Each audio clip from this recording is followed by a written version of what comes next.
Hello and welcome to Rajya Sabha Television. You're watching The Big Picture with me, Frank Pereira. Finance Minister Arun Jaitley today said with pressures for protectionism building up in several parts of the world, there are signs of increasing retreat from globalization of goods, services and people. His comments come at a time when the new US administration under President Donald Trump is taking a number of steps to clamp down visas and even outsourcing, unnerving the export-oriented Indian IT firms.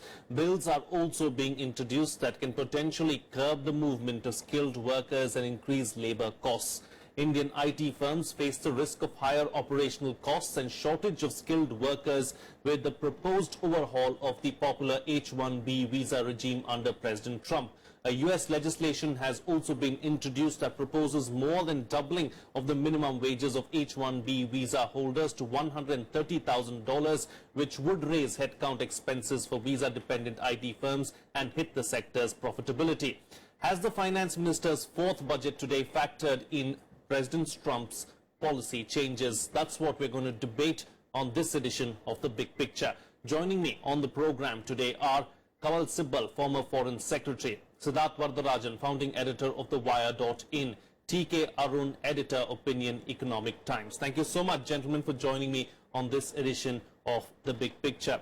Ambassador Sibbal, I'd like to start with you. Of course, you know, the entire world is looking within. Donald Trump is saying that we are going to look at America first. Europe is heading in that direction, and so are some countries in Asia. But the finance minister today has said that India is going to look at globalization and is not going to look within. Clearly, that's a good sign. Well, you know, we will have no choice but to deal with the protectionist trends. And India alone cannot be a country which will support the entire process of globalization when the country that principally pushed this process, and at that moment it felt that this is going to serve America's interest, is drawing back from this process. And Europe too, which has always supported globalization, because globalization meant the opening of markets of the rest of the world and opening up investment opportunities in the rest of the world. And then, more importantly, globalization meant shaping the global economy to suit the interests of US and Western multinational corporations, or generally those of the industrialized countries. So if they withdraw from the process, there is no way that China and India can do that, because President Xi, as you know, at Davos came out as a big supporter of the process of globalization. But they cannot do it because they themselves are so utterly dependent on the American market, given, look at the size of their exports to the United States of America. So I think it is right what the finance minister said, and we should try and fight against these protectionist trends. But I am afraid that this will be a difficult process. Indeed, a difficult process, but a process nonetheless. TK Arun, I mean, could the finance minister have done something else that than what he already has done? I'll have to say one thing before coming to this. It's not just in terms of the visa restrictions that Trump and his policies affect us. Now, today the finance minister has been extremely reluctant to increase his fiscal deficit. He has compressed the fiscal deficit, the revenue deficit, and the primary deficit. Why? When the world economy is so volatile, capital movements are volatile, and any changes in policy, or whether monetary or fiscal or in terms of economic policy in the US, can send money going in and out of emerging markets like India. India cannot afford to be seen to be fiscally fragile. Yes. So this puts a constraint on your economic policy maneuver. So this is an additional factor that Trump has introduced into economic policy as far as India is concerned. Now, when it comes to the direct IT industry thing, you must understand that the unemployment in the IT sector in the US is less than 2%. So if they need to have people, they will need to bring people from outside. Whether they want to bring people from India or Pakistan or some other country is their choice. But the fact is that the largest number of people who study engineering and are available as IT workers are from India. And if the American industry, the American IT industry wants to continue to be in America, they will have to hire people from India. So this is probably a short-term adjustment issue for, if you remember, Obama had also talked about Bangaloring of jobs initially when he came to power. But later they realized that you need Indian talent, Indian brainpower, Indian manpower for their industry to survive, even the US itself. So eventually I see some kind of relaxation in these policies. Plus, let's see, it's not so easy to reverse globalization. You look at the largest American companies today, the ones which have the maximum clout, they're the IT sector. Sure. Whether it is Google or Microsoft or Apple or Uber or any of these companies. They have global reach, global presence, they have global capital, global talent, and would they like to give this up? So reversing globalization is not such an easy thing. Indeed, indeed. Ambassador, I'd like you to comment on that, but before that, I'd like to bring Siddharth Varadarajan into the debate as well. So that, looking at the policy changes under the Trump administration, could something have been done in this particular budget? Because we know what Trump is going to do next. I think it's hard to use that as a basis for planning, quite frankly. Donald Trump, based on his first week in office, or first 10 days, has shown a disconcerting fidelity to his own campaign promises, and that doesn't augur well. He moved very quickly on the wall, he's moved very quickly on his so-called Muslim ban, and he's now drawing up, provisions to tighten visas on, H-1B Indian techies and so on. So there's every likelihood that some additional restriction will emerge. It doesn't require me to say that these restrictions are counterproductive for the US economy, just as the wall will be counterproductive, just as the so-called Muslim ban is also counterproductive. But Mr. Trump seems to be driven not so much by a logical assessment of what's good for America or American companies or the American people, but by some kind of inchoate gut feeling, maybe his maybe prejudice, maybe desire to stick to his campaign promises. So some kind of a short-term disruption is likely. What happens in the long term is a different matter. I think that even in the case of some of his other provisions, we've seen pretty strong pushback, right, from U.S. civil society, corporate America. People in Texas aren't, including Republicans in Texas, are not thrilled at the idea of a wall between Texas and Mexico. So, I think that these are early days yet, but, Trump will push ahead to implement his promises, but the kind of resistance he encounters, let's not forget that the president has a lot of executive power, but at the end of the day, enforcing presidential directives requires money, and it's Congress that controls the purse strings. So I think that, India still has some cards to play. India should carry on with its lobbying. If the Trump administration doesn't listen, we have excellent reach out with both Democrats and Republicans, many of whom have sounded unfriendly on the H-1B issue in the past, largely because they're addressing populist concerns, but who have a better measure of what's good for the American economy and for American business than Mr. Trump. So I think that rather than reacting in a panic and coming up with budgetary provisions that would deal with an anticipated disruption, the smarter thing to do would be to wait and watch to see how things go, and to nurture those constituencies in the US that would, over a 6 to 8 month or 1 year period, have the ability to contest some of the measures that we don't like, which Donald Trump is likely to take. Indeed. Ambassador Subal, I'd like to go back to a point that T.K. Arun was making about, the unemployment rate in the US stands at 2%, he said, in the IT sector. So how much really are US firms, dependent on skilled labor from India?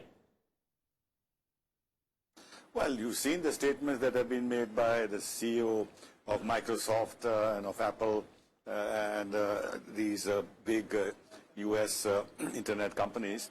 They have all disagreed with what President Trump plans to do with regard to restricting the entry of people from India and elsewhere. So the Californian IT-based industry has clearly expressed its opposition to this. But the point is, how much clout do they have with President Trump, and how much they can use their lobbying efforts within the U.S. Congress to put constraints on the president. The president has taken some very, how should I say, sweeping decisions in the first few days in office, signing all sorts of executive orders, including on the TPP. And in the past and now, he's very clear about H-1B visas, how they're stealing jobs of Americans and how they're lowering wages and adding to the unemployment. And those in the American universities who have pursued engineering and other careers are unable to find jobs because the wage levels in these sectors is pretty low. And Jeff Sessions, the Attorney General, is ferociously against H-1B visas. And I might tell you that they have already signaled to us, what I mean is the new Trump administration has already signaled to us that on H-1B visas, be prepared for what we want to do. There is no discussion. Now, this does not mean that there is no possibility of dealing with this situation in an adroit manner and leaving aside the headline statements that are being made about H-1B visas. When it comes to the nitty-gritty and the details, that we cannot negotiate and ensure that least harm is done to our IT industry. But it is a fact, and we must face it, that we are going to find ourselves in face of a very difficult situation. Indeed. That is one. The other is that so far as Trump is concerned, he's focusing enormously on jobs and the loss of manufacturing and et cetera, et cetera.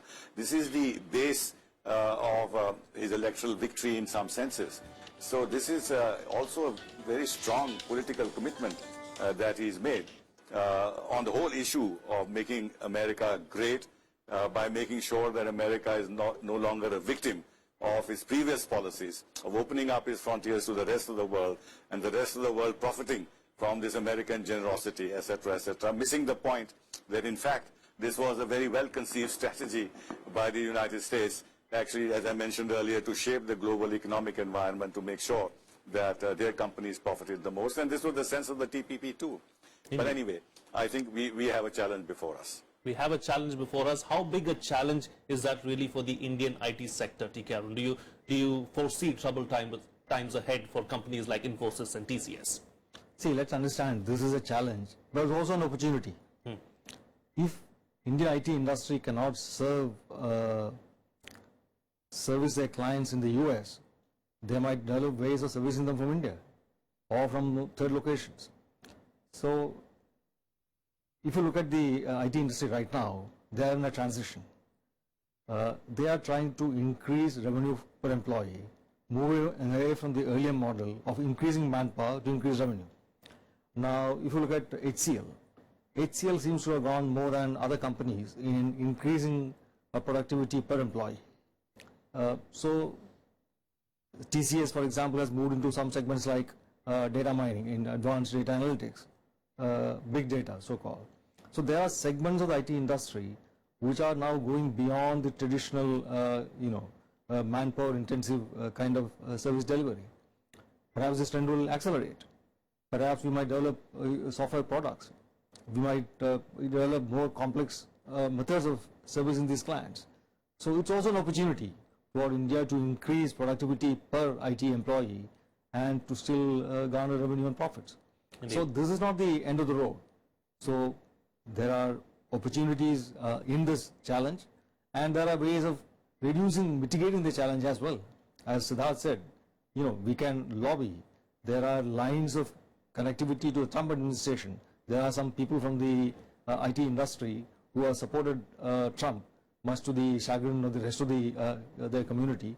But those people will now serve as a bridge between the Trump administration and the IT industry and reflect their larger concerns. Plus, there are, of course, the conventional lobbying methods that are prevalent in the US. So all of them will come to force and they'll be deployed to put this view across. So I don't think it's a lost cause and that we should take too much alarm at this moment. Indeed. Siddharth Varadarajan, what role do you see India playing in this new order under the Trump regime? You see, I don't expect any tectonic shift in the US-India relations. There is this issue, of course, of the H-1B visa, which needs to be overcome. And I think the Modi government is likely to try to address this quietly and patiently rather than going hysterical. Otherwise, there is every indication of strong continuity. The kind of relationship that has evolved from Clinton and George W. Bush and Barack Obama will likely proceed in the same direction under Donald Trump. Apart from the fact that the US sees enormous potential in engaging with India and the Indian economy, geopolitical factors also seem to drive this relationship forward. And here I would say that it's fairly likely that Donald Trump will cross China's path on a number of economic and strategic issues and would look to India to join hands with it, or to ally with it, or to partner it, or to act in tandem in some way so that the growth of Chinese economic and strategic influence in the Asia-Pacific region is somehow curbed or curtailed. So, he has strategic and economic reasons for wanting to develop a closer relationship with India. Defense ties are about to grow. So I don't think that there is likely to be any disruption at the bilateral level. There will be irritants, and I would say that one thing India needs to be wary of also is we don't want a too sharp a deterioration in US-China relations either, because the Indian policy and strategy is predicated on having good relations with China as well. So we don't want to be put in a position of having to choose, but pretty much any which way you look at it, I don't see any major disruption in the bilateral relationship under Trump, quite frankly. What the government of India has to do really is to have a relationship with Trump and his senior staff and members of his administration, using the diaspora, using other channels within on Capitol Hill, and essentially hope that the impetuousness and unpredictability of Trump will find expression in other areas, perhaps domestic policy, and not so much on the international front, and certainly not so much on the bilateral front vis-a-vis India. Sure. Ambassador Sibal, as far as the Indian economy is concerned, is it resilient enough really to withstand the uncertainties of the global economy? Well, actually, the general view is that the external situation at this point in time is not favorable to us and is likely to deteriorate further. And therefore, our focus has to be to put our house in order and make our economy more attractive to foreign investors, and more importantly, turn the sentiment within the country of the investors and of the industry in a more favorable direction, so that they begin to invest. And there are other things that we have to deal with, the non-performing assets of the banks, etc., and the other challenges that we face. So there's a lot of work that we need to do at home to generate the necessary economic growth which will keep us afloat. At the moment, the picture seems to be quite all right, although there are challenges.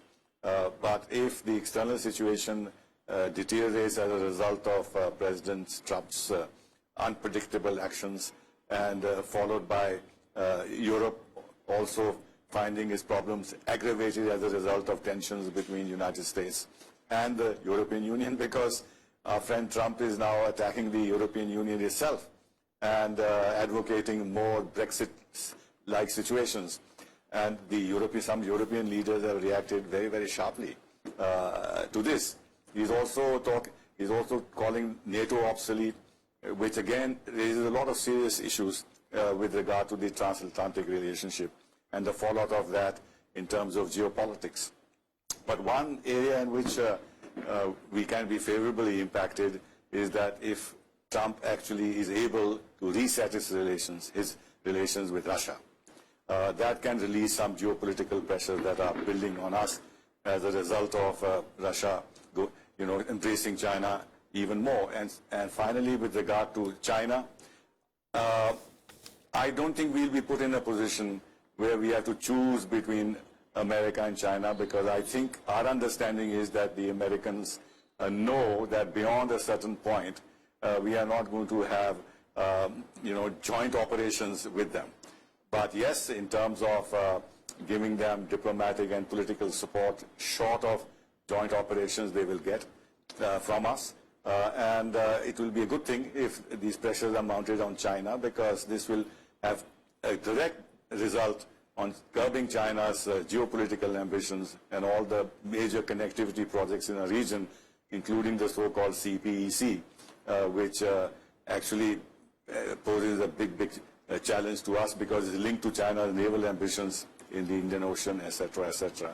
So there are a lot of uncertainties ahead. But come back to your point, I think generally speaking, everybody is feeling nervous about the state of the global economy.